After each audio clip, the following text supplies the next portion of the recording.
They gave me the worst land. It was worth everything. They say the desert doesn't lie. It just bakes the truth out of you until there's nothing left but bone and dust. I'm 50 years old, and I spent most of those years reading what the ground tells me. Water tables, aquifer depths, the way sand shifts when there's moisture underneath. My grandfather taught me that before I could drive. He used to say that fools build on sand, but wise men watch where the water flows. I was thinking about that when I stood at my father's funeral. The temperature that July afternoon hit 104 degrees. Not unusual for Nevada's high desert, but brutal if you're not used to it. The kind of heat that makes asphalt soft and turns car interiors into ovens. I wore my usual work clothes. Faded Wrangler jeans, a plain cotton shirt with the sleeves rolled up, and boots that had seen more miles than most people's cars. Comfortable, breathable, the kind of outfit that doesn't fight the desert. My stepmother Lydia and her boys were a different story. Lydia stood under the funeral tent in a black designer dress that probably cost more than my truck payment. She kept dabbing her face with a handkerchief, but the sweat just kept coming. Her makeup ran in little rivers down her cheeks. She'd married my father 8 years ago, right after my mother passed. Trophy wife doesn't quite cover it. Lydia was 55, but spent enough on procedures and treatments to look 40 from a distance. Up close, in the harsh desert sun, the cracks showed. Her sons from her first marriage, Brad and Chad, stood on either side of her like bookends, both in their late 20s, both wearing those overpriced Patagonia vests that tech bros and finance guys love so much. You know the type, the kind who talk about passive income and crypto portfolios at dinner parties. The kind who've never changed their own oil but have strong opinions about which luxury SUV has the best resale value. They were melting in those vests. Dark patches spread under their arms. Chad kept tugging at his collar, like it was strangling him. I stood about 20 feet away from them, outside the tent. The sun didn't bother me. When you spend your days in the field checking irrigation systems and testing soil moisture, you learn to move with the heat instead of against it. You learn that complaining about weather in the desert is like complaining about water being wet. It just is. Brad pulled out his phone halfway through the service, started recording, not the service itself, but his own face, sad face, somber expression, posted it right there while the pastor was still talking. I watched him check the likes. Twice. Chad did the same thing 5 minutes later. Different angle. Same performance. My father would have hated that, but my father had been too sick these last 2 years to fight back. Too tired. Too worn down by Lydia's constant presence, her suggestions, her helpful financial advice. She'd moved into that house like a slow-motion invasion, replacing his things with hers one piece at a time until nothing was left of the man I knew. The funeral ended. People filtered away to their air-conditioned cars. I stayed until the workers started filling in the grave. It felt right. Someone should watch. Lydia's voice cut through the heat shimmer. She wanted everyone back at the ranch for the will reading. Not tomorrow. Not next week. Right now. Strike while the iron's hot, I guess, or while the grief's still fresh. Makes people easier to manage. The Silver Springs Ranch sat on 1,200 acres of high desert land. Prime real estate, even with the heat. My grandfather had built it from nothing back in the 20s, turned scrubland into something productive through sheer stubbornness and understanding of where water hides underground. My father inherited it, maintained it, loved it in his quiet way. Now, Lydia was about to carve it up. The main house was exactly what you'd expect from someone with more money than sense. Marble floors, imported Italian furniture, abstract art that looked like someone spilled paint and called it vision. The air conditioning hit me like a wall when I walked in, set to maybe 65 degrees. Wasteful, the kind of cold that costs hundreds a month in electricity bills just because you can. The library where they held the will reading was all dark wood and leather chairs. Looked like a movie set. My father never used this room. He preferred the back porch with his coffee and the sunrise. But Lydia had remodeled it 3 years ago, made it proper, made it hers. Brad and Chad had already helped themselves to the whiskey. Pappy Van Winkle, The kind of bourbon you wait 10 years to find, and they were mixing it with Diet Coke. They lounged in the leather chairs like they owned them, which I guess they figured they were about to. Lydia sat in the biggest chair, the throne. She'd changed into something more comfortable. White linen, still expensive. She'd fixed her makeup. She looked at me when I walked in like you'd look at a stain on your carpet. Unfortunate. Soon to be handled. The lawyer was a guy named Richard Pemberton. Slick back hair. Expensive suit. The kind of smile that never reaches the eyes. Friend of Lydia's from her country club. I'd met him twice. Dislike him both times. He had that way of talking down to people while pretending to be helpful. Patronizing. That's the word. He arranged his papers with excessive care. Made a show of it. The tension built. Theater. All of this was theater. Richard cleared his throat and started reading. Legal language. Whereas and heretofore and all that noise. Then he got to the meat of it. The Silver Springs Ranch. All 1,200 acres. The main house. The equipment barn. The new John Deere tractors. The irrigation systems. The water rights to Main Springs. And all bank accounts went to Lydia. Free and clear. Estimated value of $25 million. Maybe more with development potential. Brad and Chad were named as junior partners in the ranch's future development. Whatever that meant. Probably golf courses. Maybe luxury homes. Some stupid idea that would pave over everything my grandfather built. I got the north parcel. Richard said it like he was doing me a favor. 500 acres of what the old-timers called the Dust Bowl. Nothing but rocks, sagebrush, and hard dirt. The most worthless section of the entire property. Plus, and I quote, all contents of grandfather's old barn. The barn was a wreck. Half collapsed, filled with rusted equipment and bird droppings. I'd helped my grandfather in there as a kid, but nobody had used it in 30 years. The roof leaked. The doors hung crooked. That was my inheritance. Garbage land and a garbage barn. But there was a condition. Richard explained it slowly, carefully, like he was talking to a child. To accept the north parcel, I had to sign a complete waiver of any claims to the main estate. No contest. No legal challenges. No questions. Sign now or get nothing. Take it or leave it. The choice was mine. He slid the papers across the desk. Smiled that oily smile. They planned this. Lydia and her boys and their pet lawyer. They'd squeeze my father until he changed the will. Probably promised to take good care of him. Probably made it sound reasonable. And now they were offering me scraps and acting like it was generous. Brad couldn't help himself. He laughed. Not quietly either. A full bark of amusement. Chad joined in. They looked at each other and just lost it. Two grown men laughing like hyenas at a funeral. Brad recovered first. He raised his glass of expensive whiskey. Explained their plans to my father's ranch. Their vision. An elite golf resort called the Oasis. Luxury clubhouse. Imported palm trees. Artificial lakes. The works. Memberships starting at $50,000 a year. Investors lined up. Grand opening in 6 months. Then he looked at me, still grinning, still holding that glass. Made his offer. Said I could open a rock farm on my worthless dirt. Maybe sell gravel. Or, and this part made Chad laugh, so hard he snorted, I could work for them. They'd need someone to clean the pool. Skim off the sand and dust. $15 an hour. My level, he said, something appropriate for my skill set. They clinked their glasses together. Drank. Celebrated. Lydia watched with a satisfied smile. Like watching her boys torture me was better than Christmas. Nobody offered me water. Not even that. The rage should have come then. That's what they expected. An outburst. Yelling. Maybe I'd flip the desk or take a swing at Brad's smug face. That's what they wanted. Drama they could use against me later. Proof I was unstable. Proof the will was justified. But my grandfather's voice was louder than theirs. Fools build on sand.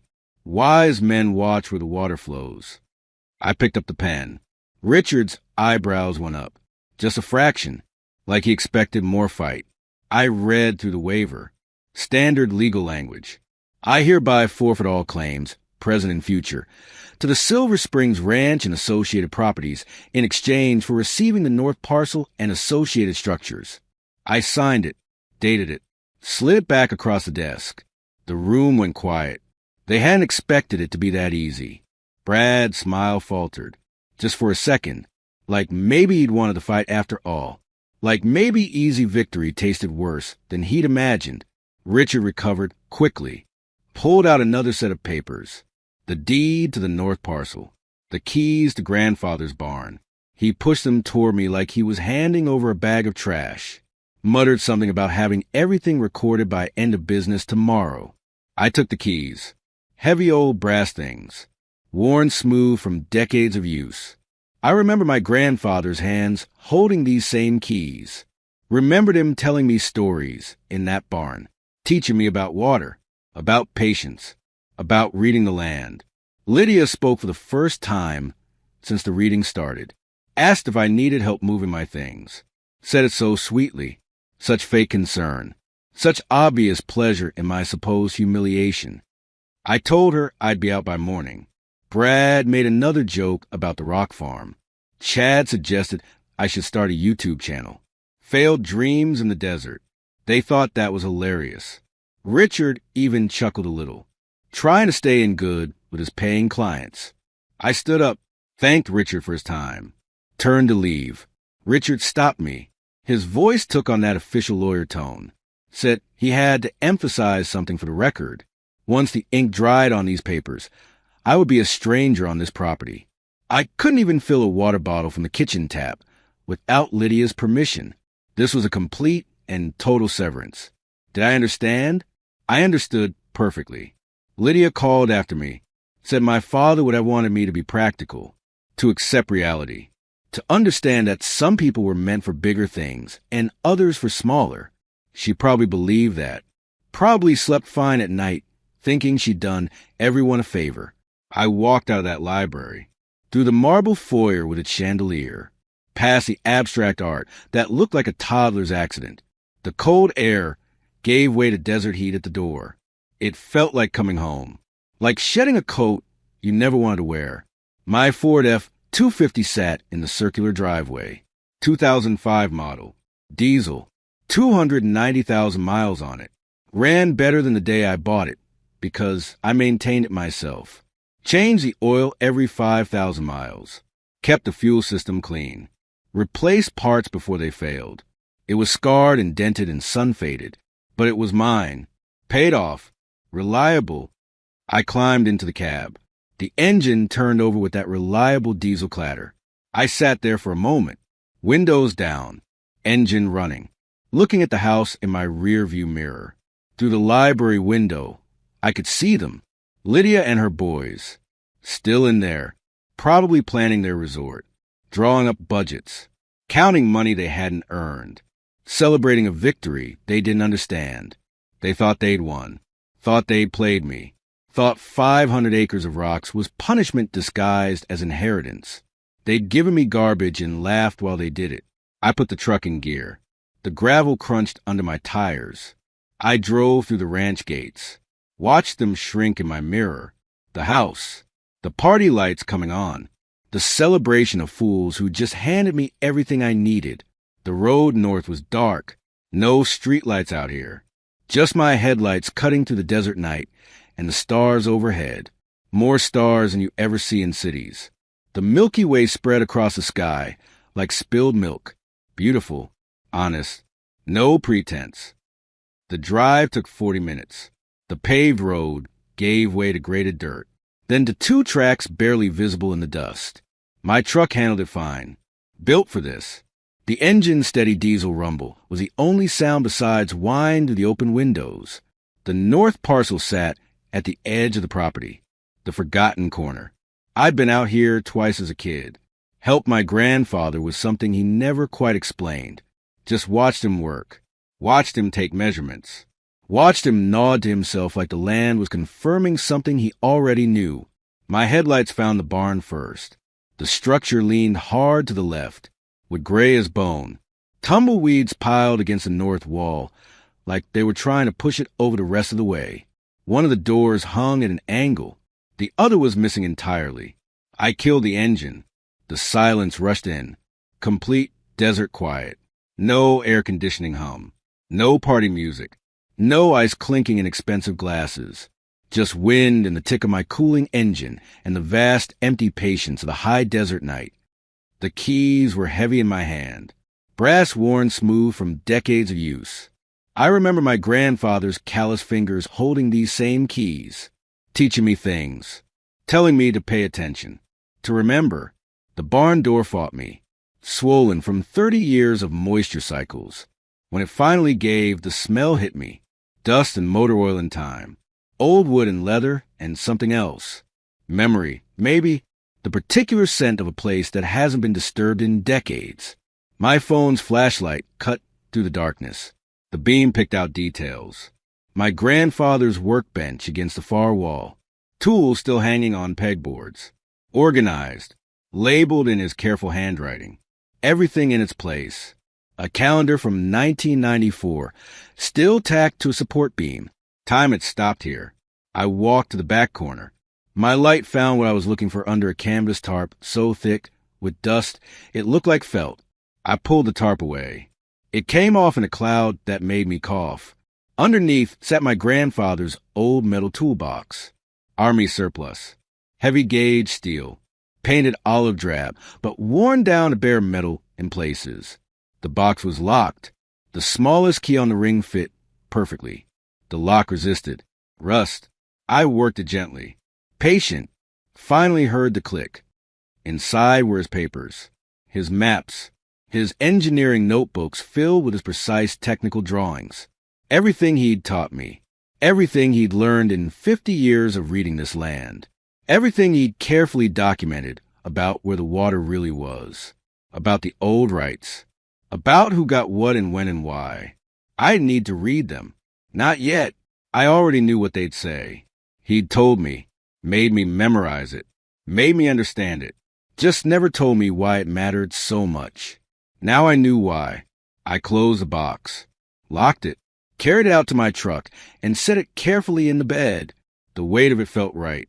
Felt like inheritance should feel. Not money, not property, knowledge, power. The kind that comes from understanding how things really work. The desert night pressing around me.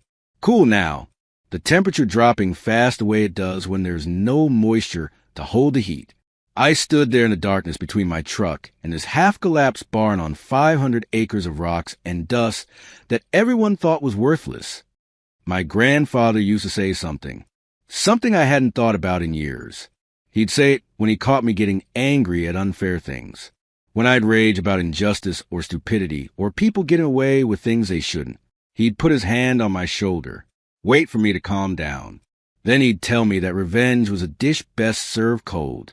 But justice? Justice was different. Justice didn't care about temperature. Justice flowed like water. Patient. Inevitable. You could dam it up for a while. You could redirect it. You could pretend it wasn't there. But eventually, gravity won. Eventually, everything flowed where it was supposed to flow. I looked south toward the main ranch. Couldn't see it from here. Too far. Too dark. But I knew it was there. Knew they were still celebrating. Still counting their money. Still planning their resort.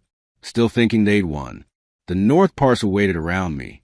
500 acres of rocks and dirt and sagebrush. 500 acres of possibility. They couldn't see because they'd never learned to look past the surface. Never learned that the desert doesn't lie.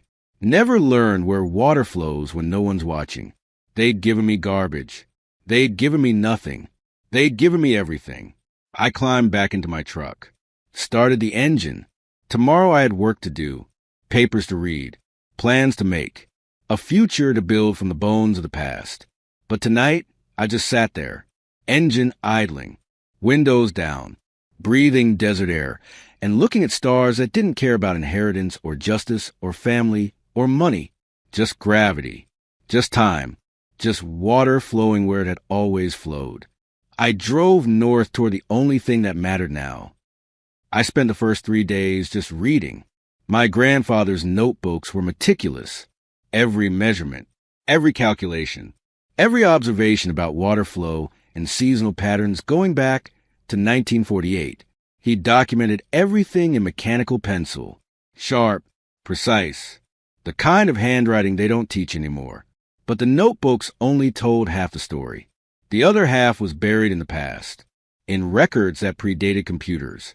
In documents that couldn't be edited or deleted or lost to a server crash. Paper remembers, my grandfather used to say. Digital forgets.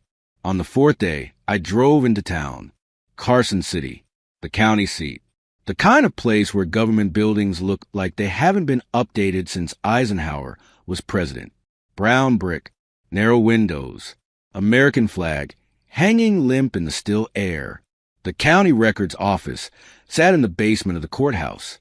Most people use the computers on the main floor. Digital archives.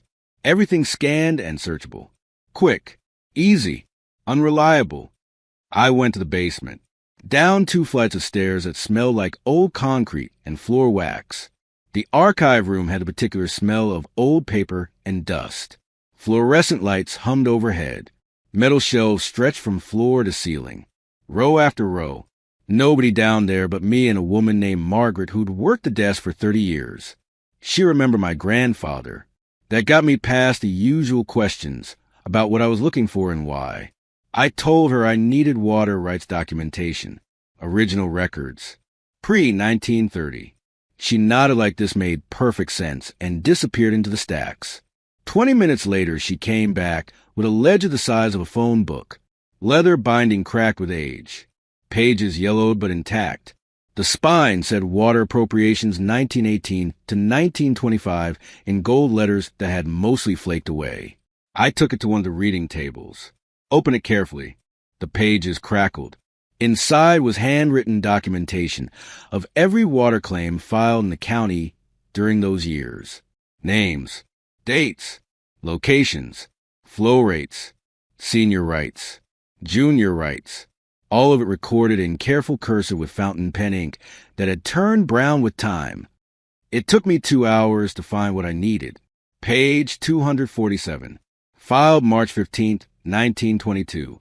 Claimant, Robert Harrison. That was my grandfather.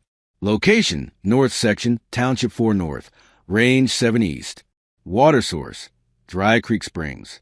Priority date, March 15th, 1922. Senior appropriation for irrigation and domestic use, 0.5 cubic feet per second. Below that, on page 251, filed June 3rd, 1925, claimant, Thomas Harrison, my great-grandfather. Location, Silver Springs Ranch Main Section. Water source, Dry Creek Springs.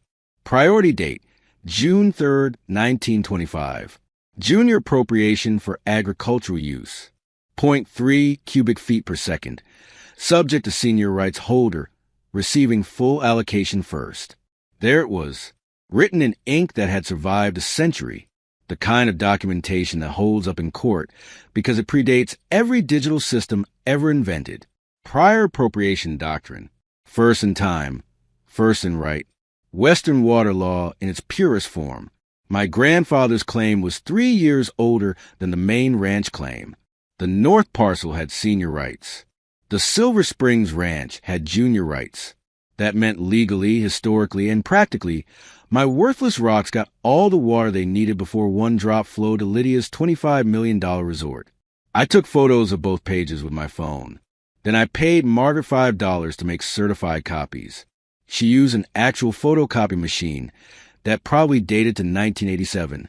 The copies came out gray and slightly crooked. Perfect. I paid another $20 for official certification stamps. She pressed the county seal into each page with a heavy metal embosser that left raised lettering you could feel with your fingers. I drove back to the north parcel with those documents in a manila folder on my passenger seat. The weight of them felt good, solid, real. The kind of power that doesn't come from money or connections or knowing the right people. The kind that comes from understanding how things actually work underneath all the noise. At the barn, I spread my grandfather's engineering maps across his old workbench. The paper had gone brittle. I weighted the corners with wrenches. The maps showed the original water system from 1922. Not the modern irrigation setup on the main ranch. The old system. The real system. The one built when people understood that water in the desert wasn't a convenience. It was survival. The maps showed a natural spring about 2 miles northwest of my barn. Dry Creek Springs. Except it wasn't dry at all. Never had been. The name was my grandfather's little joke. Call it dry and people leave it alone. The spring fed into a hand-built stone channel that ran southeast. That channel led to a distribution box. From there, water could flow either northeast to the north parcel or southwest to what became the main ranch. The distribution box had a valve. A big one. Cast iron. Manual operation. Whoever controlled that valve controlled the water. I found it on day 6. Took me most of the morning. The channel was buried under 30 years of sagebrush and blown sand.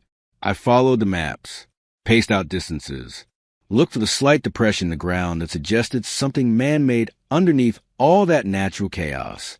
The distribution box sat under 3 feet of dirt and dead vegetation. Concrete, reinforced, built to last. The lid was still there, cast concrete 2 inches thick with an iron ring handle. I cleared the debris, pulled the lid. It fought me. Hadn't been opened since probably 1994 based on that calendar in the barn. Inside was the valve assembly. Big wheel, iron pipes, everything coated in mineral deposits and rust, but intact. Functional. My grandfather had built things right. Built them to survive neglect. Built them to wait. The valve was currently set to direct all flow southwest, toward the main ranch. That's where it had been for 3 decades. That's where Lydia assumed it would stay forever. I didn't touch it. Not yet, but I took measurements. Checked the mechanism. Worked the wheel gently to see if it was seized. It moved. Stiff. Reluctant. But it moved. A little WD. 40, and it would turn smooth as silk. Down at the main ranch, I could hear construction noise. Diesel engines. Backup beepers. The sound of expensive machinery moving expensive dirt around to create expensive landscaping that would die the moment water stopped flowing. They were building their dream, the Oasis Resort. I'd seen the signs going up. Glossy. Professional. Membership starting at $50,000 annually. Grand opening in 2 weeks. They were spending money like water, which I guess was appropriate. The architectural plans called for 3 artificial lakes, 18 holes of championship golf, and irrigation systems that would use about 2 million gallons per week during peak summer. Desert landscaping wasn't good enough for Lydia's vision. She wanted Kentucky bluegrass. She wanted palm trees. She wanted a kind of green that makes rich people feel like they've conquered nature. I did the math in my head. 2 million gallons per week. My senior water rights entitled me to 0.5 cubic feet per second. That's about 2.2 million gallons per week. Give or take. The math was almost funny. My legal allocation was more than their entire resort needed. If I took what was mine, they got nothing. Not a drop. Their junior rights only kicked in after I was satisfied. Prior appropriation doesn't care about investment, doesn't care about business plans, doesn't care who spent more money or who has better lawyers. It cares about one thing: who got there first. I needed equipment, not new equipment. The old stuff, the stuff my grandfather had built and maintained. I spent 2 days clearing out the barn, moving rusted tools, sorting what was salvageable from what was scrap. Found his old irrigation gates, found his flow meters, found his maintenance tools. Everything labeled, everything organized, everything exactly where a man would put things if he knew someone might need them someday. The old reservoir was there too. I'd walked past it 3 times before I realized what it was. Just looked like a depression in the ground, maybe 30 yards across, circular. But when I cleared the sagebrush, I found the concrete edge, 6 inches thick, reinforced with rebar. My grandfather had built this to hold water, built it to last. The inlet pipe was there. The outlet pipe was there. The whole system was intact, just sleeping, waiting for someone who understood it to wake it up. I made a call. Guy named Ray who ran an excavation company out of Fallon. Known him for 15 years.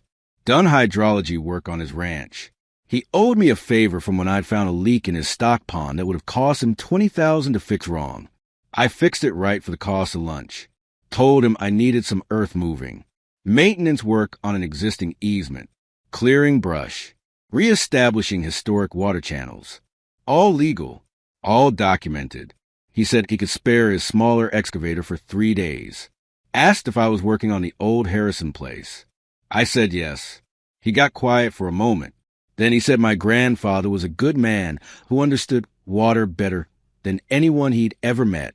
He'd send his best operator. The excavator showed up on day 8. Compact machine. Kubota.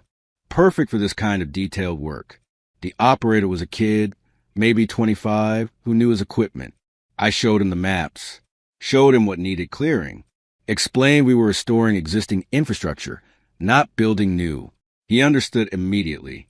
This was maintenance. Historic preservation. The kind of work that doesn't need new permits because we were just bringing old systems back to their original condition. He worked for 2 days. Careful. Precise. Cleared the channel from the distribution box to my reservoir. Cleaned out the reservoir itself. Removed 30 years of blown sand and dead vegetation.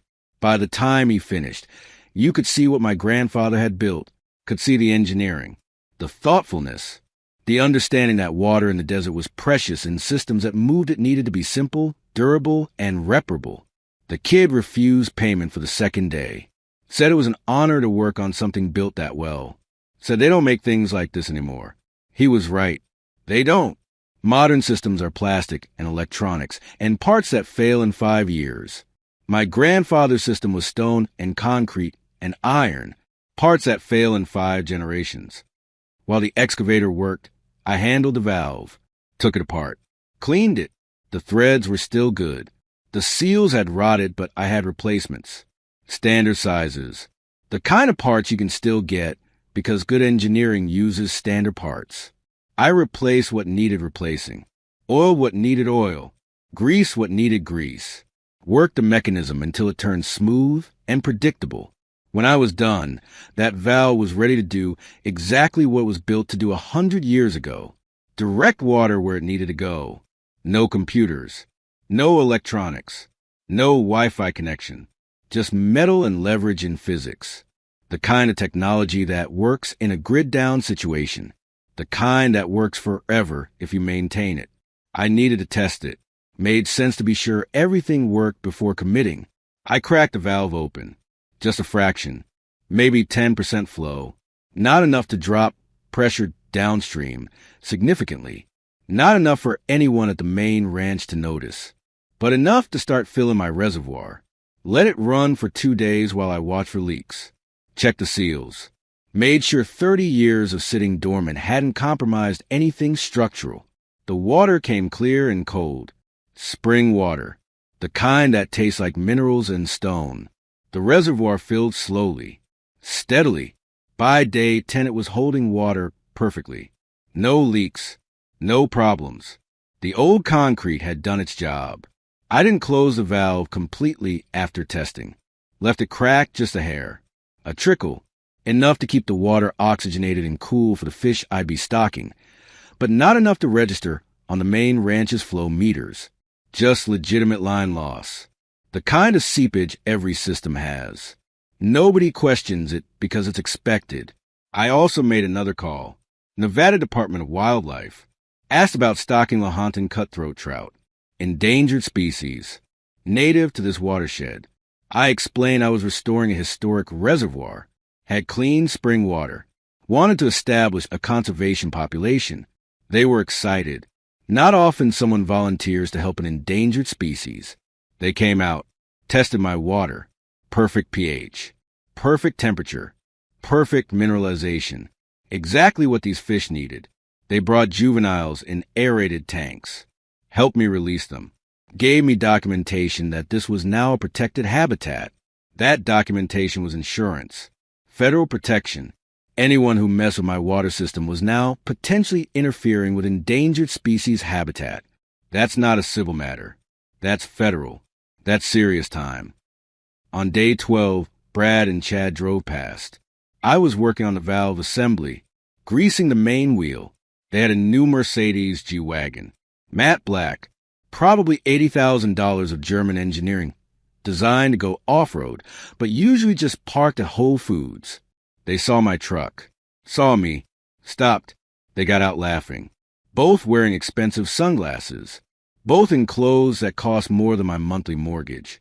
Chad had a vape pen. Brad had an energy drink that probably cost $8. Brad wanted to know what I was doing. Playing in the mud, he said. They just ordered marble from Carrara. Italian. The real stuff.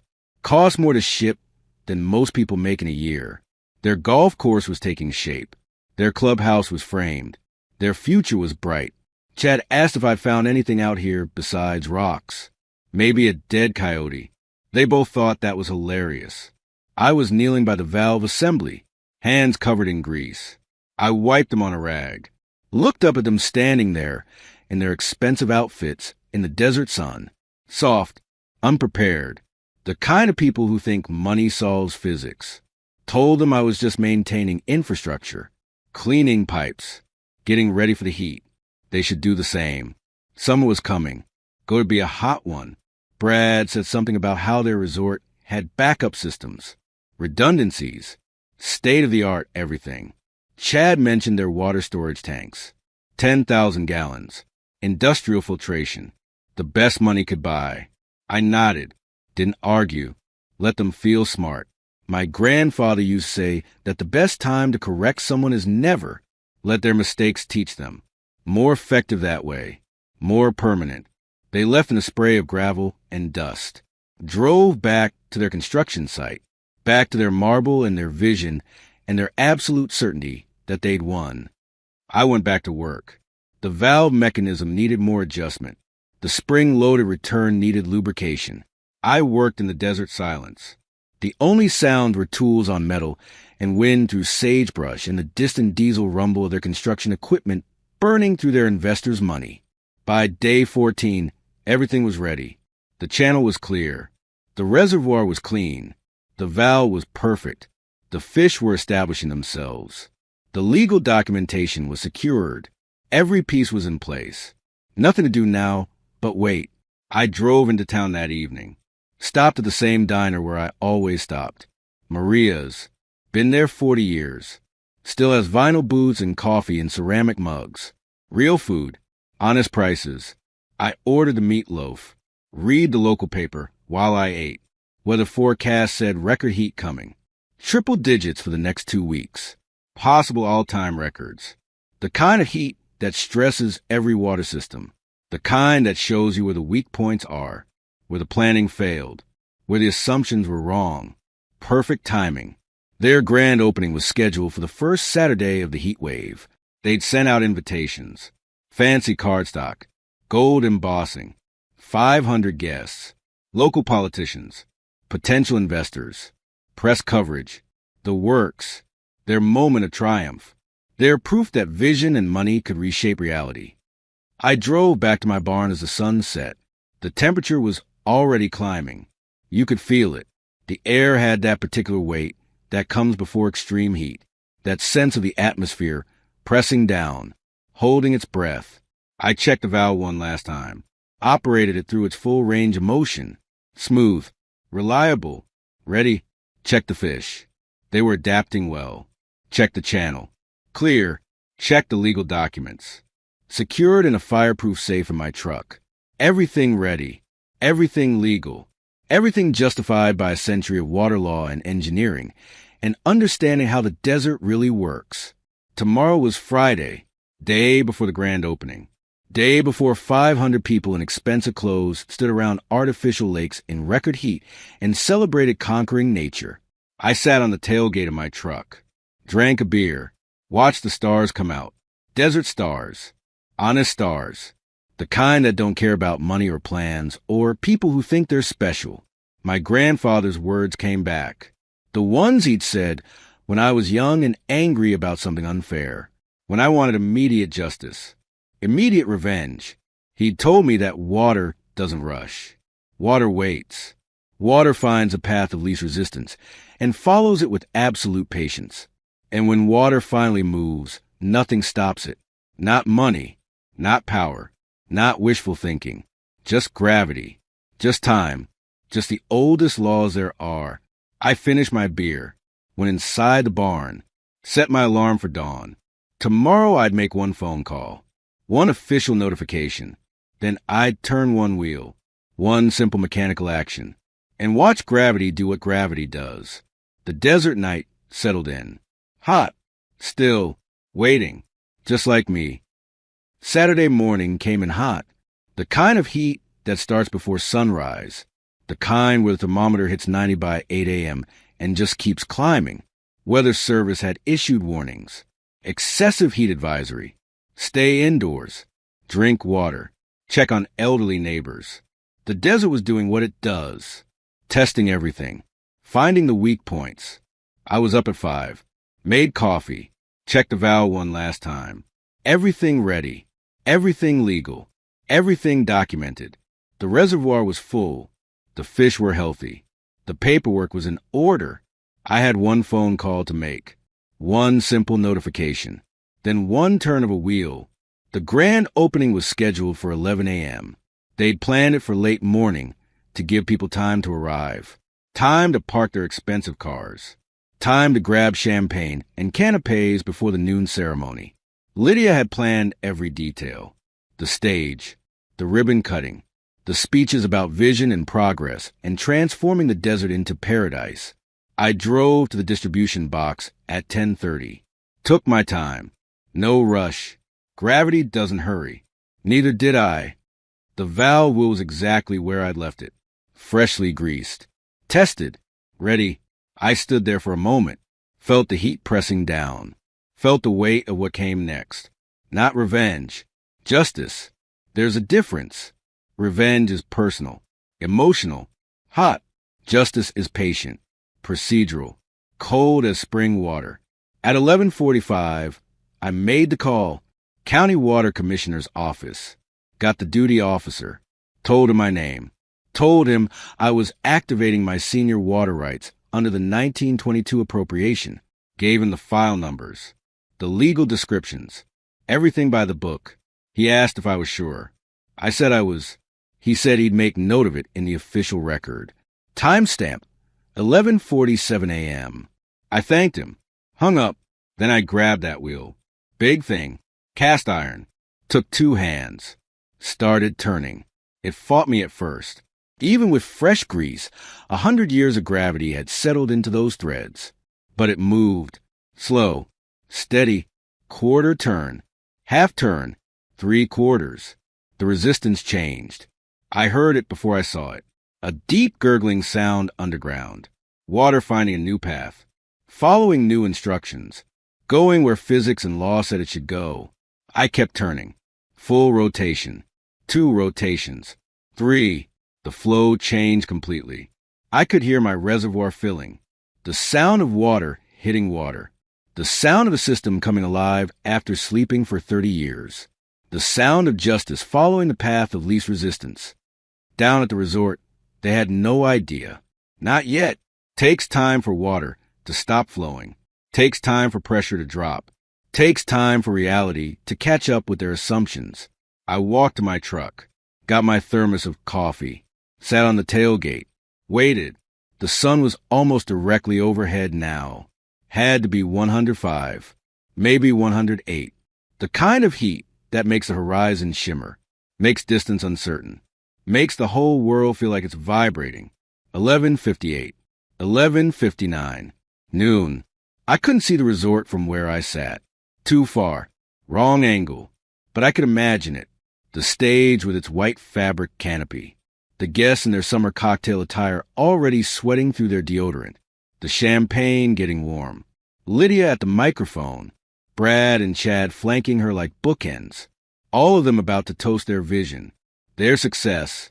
Their conquest of nature. The water would hit the fountain first. The big decorative centerpiece. Italian marble. Cost probably $250,000. Needed constant pressure to shoot water 20 feet in the air. Needed flow.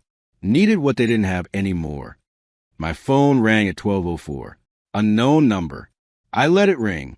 It stopped, started again immediately. I answered. It was screaming, not words at first, just rage. Then words.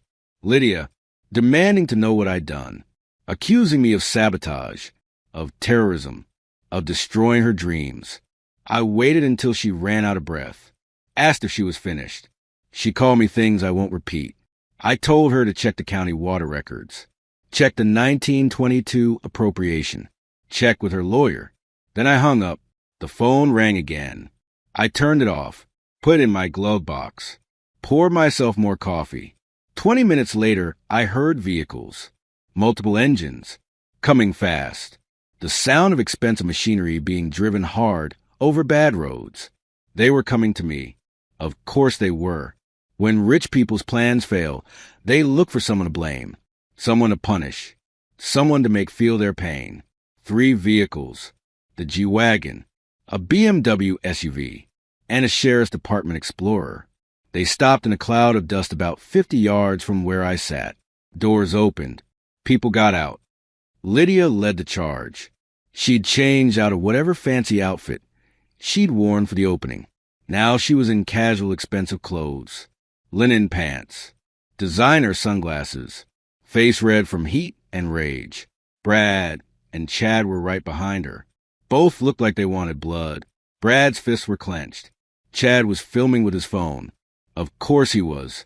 Everything's content. Behind him came Sheriff Miller. Big guy, maybe 60. Wore the uniform like it was part of his skin. Known him 15 years. Good man. Fair. The kind who cares about law more than politics. He looked tired, like he'd been enjoying his Saturday until he got a call from the richest woman in the county demanding he arrest someone. Lydia didn't wait for introductions. Started yelling as soon as she was in range. I'd stolen their water. I'd sabotaged their opening. I'd destroyed their business. I'd committed crimes. I needed to be arrested. Right now. Immediately. She wanted to see me in handcuffs. Brad moved toward me. Sheriff Miller stepped in front of him, told him to stay put. Brad argued. Sheriff Miller put his hand on his belt, not threatening, just ready. Brad stopped moving. I stayed sitting on my tailgate, didn't stand, didn't react, just sipped my coffee and waited for performance to end. Sheriff Miller walked over to me, asked if I was okay. I said I was fine, asked if I'd done something to their water. I said I'd activated my legal water rights. He asked if I had documentation. I said I did. I went to my truck cab, got the folder, the certified copies from the county archive, the water appropriation from 1922, the legal descriptions, the priority dates, everything Margaret had stamped and sealed. I handed it to Sheriff Miller. He read it, took his time, flipped back and forth between pages, checked the dates, checked the seals. Lydia kept yelling. He ignored her. Finally, he pulled out his phone, called someone, put it on speaker. The voice that answered identified itself as the Nevada State Water Authority, Division of Water Resources. Sheriff Miller explained the situation, read the file numbers, asked for confirmation. The voice said, "Hold on." Keyboard sounds. A minute passed. Lydia was vibrating with impatience. Then the voice came back. Confirmed. Harrison, Robert. Filed March 15th, 1922. Senior appropriation. 0.5 cubic feet per second. Priority over all subsequent claims on Dry Creek Springs. Currently held by Harrison, Jack. Transferred via inheritance. Legal and binding. The voice asked if there was a dispute. Sheriff Miller said there was a complaint about water theft. The voice asked who was complaining. Sheriff Miller said the Silver Springs ranch owners. The voice made a sound like a bitter laugh. Said they held junior rights dated 1925. Junior rights receive allocation only after senior rights are fully satisfied. If the senior rights holder takes their full allocation, junior rights holders receive nothing. That's how prior appropriation works. First in time, first in right. That's the law. Sheriff Miller asked about interference. The voice asked what he meant. Sheriff Miller explained that the junior rights holders were present and seemed upset. The voice said upset doesn't matter. Legal is legal. Then the voice added something else. Said there was a notation on the file. Federal protection. Endangered species habitat. Lahontan cutthroat trout. Anyone who interferes with a water system or habitat faces federal charges. That's not county jurisdiction. That's Fish and Wildlife Service. That's federal court. That's serious time. Sheriff Miller thanked him, hung up, looked at Lydia. He told her it was legal. Everything Jack had done was legal. The water rights were legitimate. The priority was clear. She had no case, no grounds, no complaint. He handed my documents back to me, told me to keep them safe.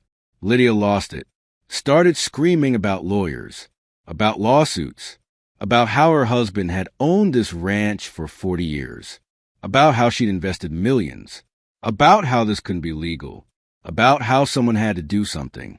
Sheriff Miller let her wind down. Then he told her the law doesn't care about investments, doesn't care about business plans, doesn't care about who spent what.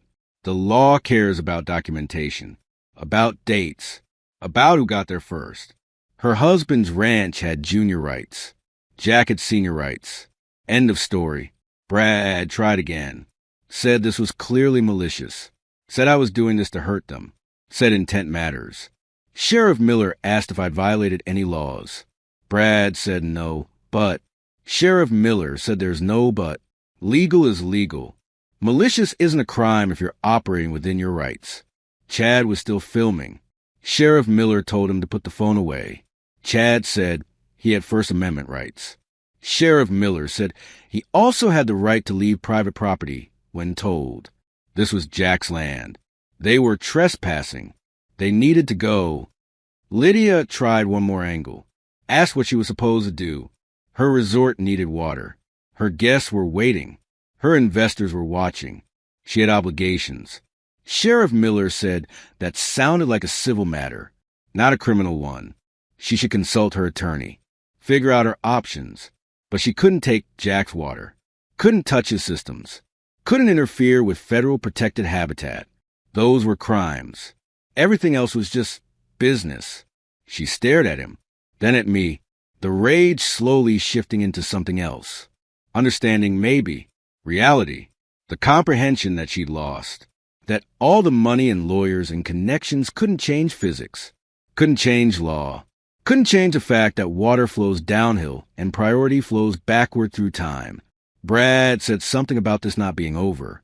Sheriff Miller told him it was over, told all of them to get back in their vehicles and leave, told them he didn't want to get another call about harassment or trespassing, told them to handle their business problems like business people, not like spoiled children throwing tantrums. The three of them walked back to their vehicles. Slow, defeated. The G-Wagon started with its expensive purr. The BMW followed. They drove away in a cloud of dust that hung in the still air like a question mark. Sheriff Miller stayed for a moment, told me I'd made some powerful enemies. I said I'd just exercised my legal rights. He said legal and smart aren't always the same thing. I said maybe not, but legal and right sometimes are. He thought about that, nodded, told me to call if they cause problems. Then he got in his Explorer and left. I sat back down on my tailgate. The desert was quiet again, just wind and distance and heat. I could hear my reservoir, water moving, water settling, water being exactly where it was supposed to be. I poured the last of my coffee. It was lukewarm, didn't matter. I wasn't drinking it for the temperature. I was drinking it for the moment, for the satisfaction of watching gravity and law work exactly like they're supposed to work. Patient, inevitable, fair. I got my fishing rod from the truck bed, walked to the reservoir. The water was clear, cool, fed by a spring that had flowed for thousands of years before anyone built ranches or resorts or dreams on top of it. The fish were there. I could see them.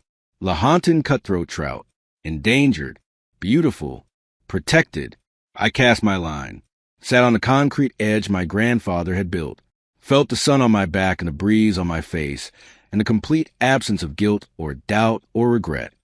The weeks that followed were predictable, like watching a building collapse in slow motion. Once the supports are removed, you know what's coming. You just have to wait for physics to do its work.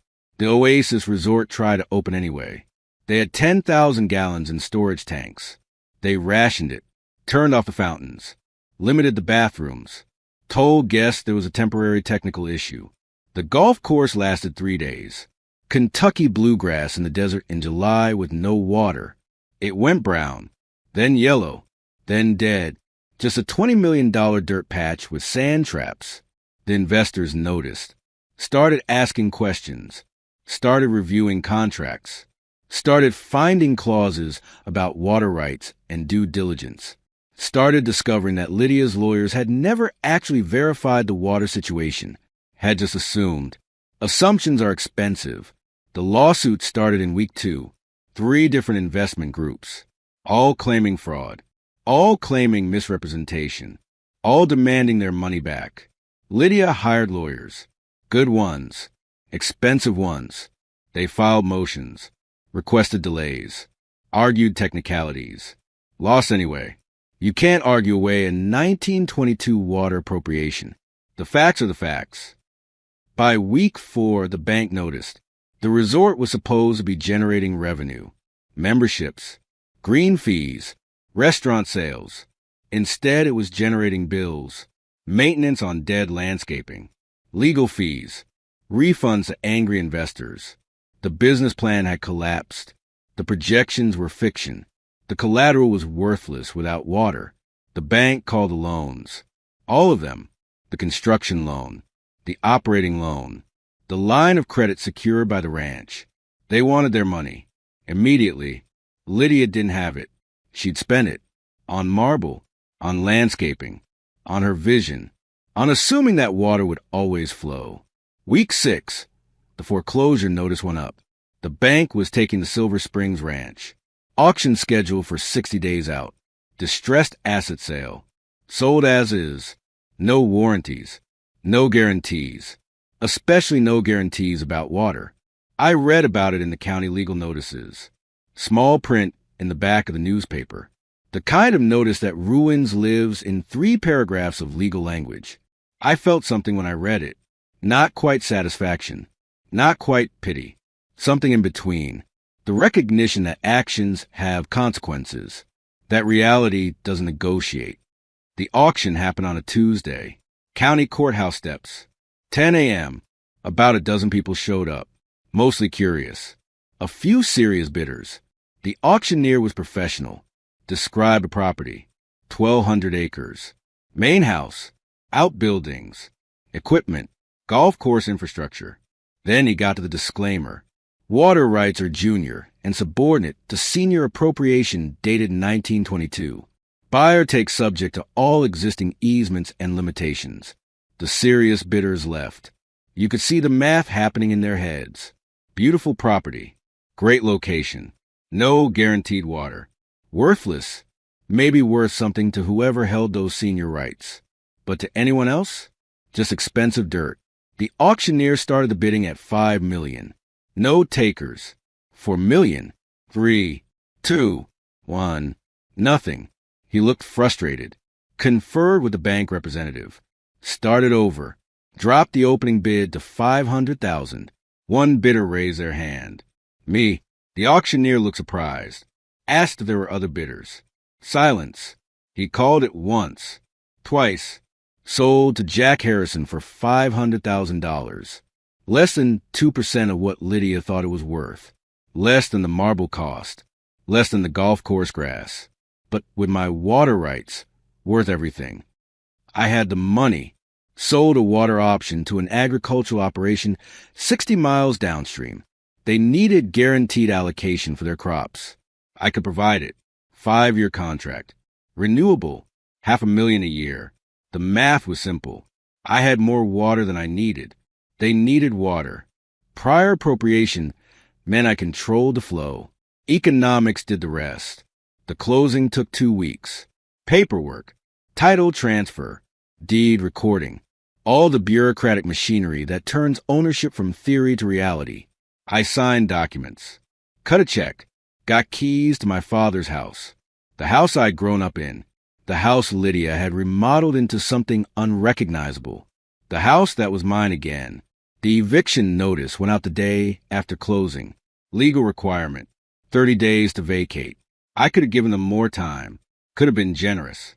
But generosity to people who showed no mercy felt like betrayal of everyone they'd ever stepped on. The desert doesn't compromise. Neither did I.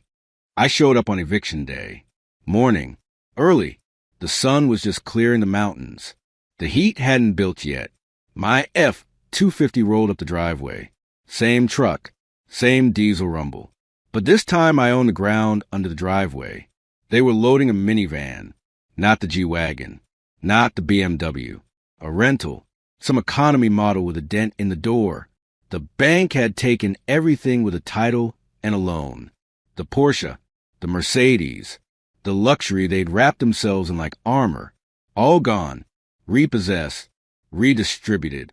Returned to reality. Lydia looked older. The procedures and treatments couldn't hide stress. Her hair was different. Simpler. Cheaper. Her clothes were normal. Target maybe. Walmart. The kind of brand she'd spent 8 years avoiding. She saw my truck. Stopped loading. Stared. Brad and Chad were there too. Carrying boxes. Both in jeans and t-shirts. Normal clothes. Working clothes. The finance bro uniforms were gone. The Patagonia vests. The designer sunglasses. The visible wealth. All of it gone. They looked like regular people. Tired. Defeated. Broke. I got out of my truck. Didn't say anything. Just stood there. Let them see me. Let them understand who owned this moment. Chad tried first. His voice was different. Smaller. He said they were family. Said blood mattered. Said they had nowhere to go. Said couldn't I help them? Just for a little while. Just until they got back on their feet. Maybe they could stay in the guest house. They wouldn't be any trouble. I walked to my truck bed. Opened the tailgate. Pulled out a shovel. The same kind of shovel Brad had metaphorically offered me 3 months ago. Cleaned the pool for $15 an hour. That offer. I carried it over. Stood in front of Brad. Looked at his face. Saw the recognition. Saw him remember. I held out the shovel. Told him I needed a new irrigation trench dug. North section. About 200 yards. Hard ground. Rocks. Summer heat. Brutal work. I'd pay $15 an hour. No benefits. Lunch break comes out of pay. If he wanted the job, it was his. If he didn't, I needed him off my property in the next 10 minutes. Brad stared at the shovel. At me. At the shovel. Something in his face crumbled. Not quite tears. Just a complete dissolution of ego. The recognition that he'd lost everything. That his mockery had become his offer. That karma wasn't mystical. It was just consequences wearing a patient face. He didn't take the shovel. Nobody did. They finished loading their minivan. Drove away. Disappeared down the road in a vehicle that probably cost less than the whiskey they'd been drinking 3 months ago. I watched them go. Felt something complicated. Not quite victory. Not quite sympathy. Maybe just a recognition that I'd become what I needed to become. Not cruel. Not kind. Just the natural consequence of their choices. The landing pad their trajectory demanded. I walked into the house. My father's house. My house. It still smelled like Lydia's perfume.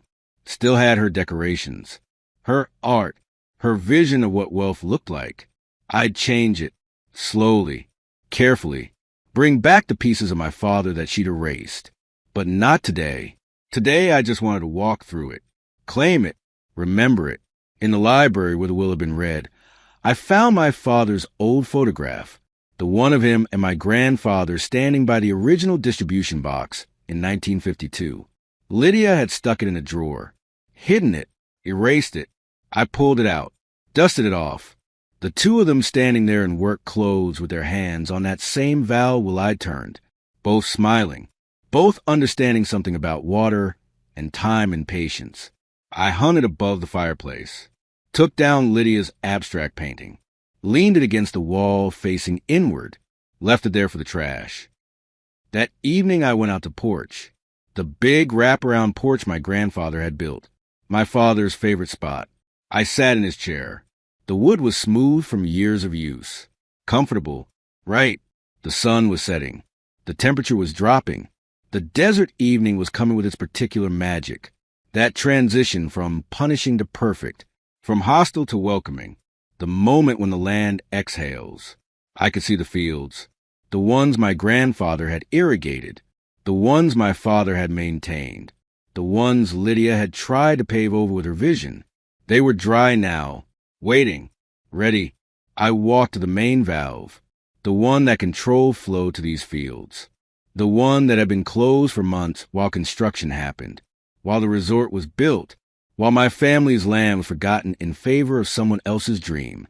I opened it, turned the wheel, felt the resistance, felt the flow change, heard water moving through pipes, ancient pipes, hand-laid pipes, pipes that had waited patiently for someone who understood to return.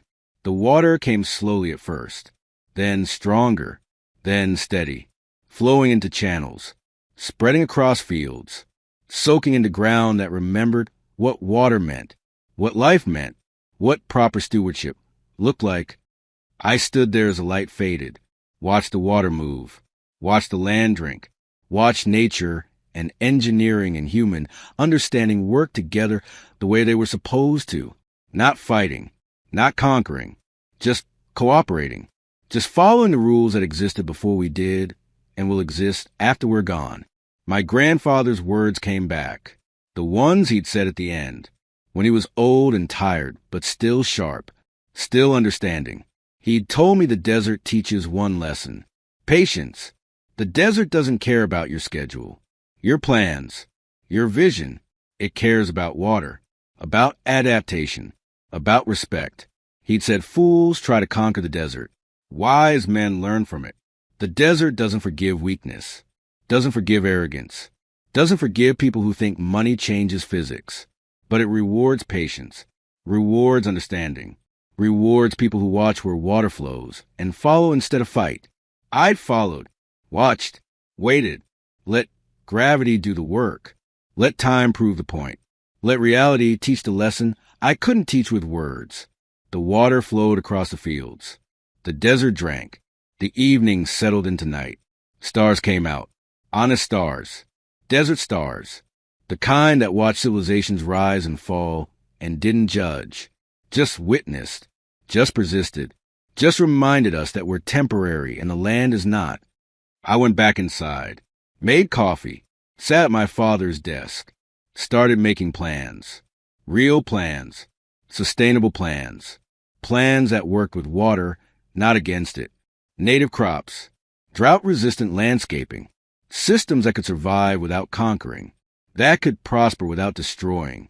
The ranch would survive, would thrive, would become what it was supposed to be, not a monument to someone's ego, not a testament to wealth, just a piece of desert used wisely, respected properly, understood deeply. I slept in my father's bed that night, in the room where he'd slept, in the house where he'd lived, the house that was finally, truly mine again. The desert night pressed against the windows, patient, eternal, unforgiving of foolishness, generous to wisdom. The water flowed, the fish swam, the land healed. Justice didn't celebrate, it just restored, set things right, let gravity and time and law do what they were supposed to do. I dreamed of my grandfather, of him standing by the distribution box, teaching me, showing me, trusting me to remember, to understand, to wait for the moment when understanding mattered. I'd waited. I'd understood. I'd remembered. The water flowed where it was supposed to flow, to the one who got there first, to the one who understood, to the one who'd been patient enough to let the desert teach its lessons, first in time, first in right. That's not just law. That's physics. That's gravity. That's the way water flows when you stop fighting and start listening. The desert doesn't lie. It just waits for you to learn the truth.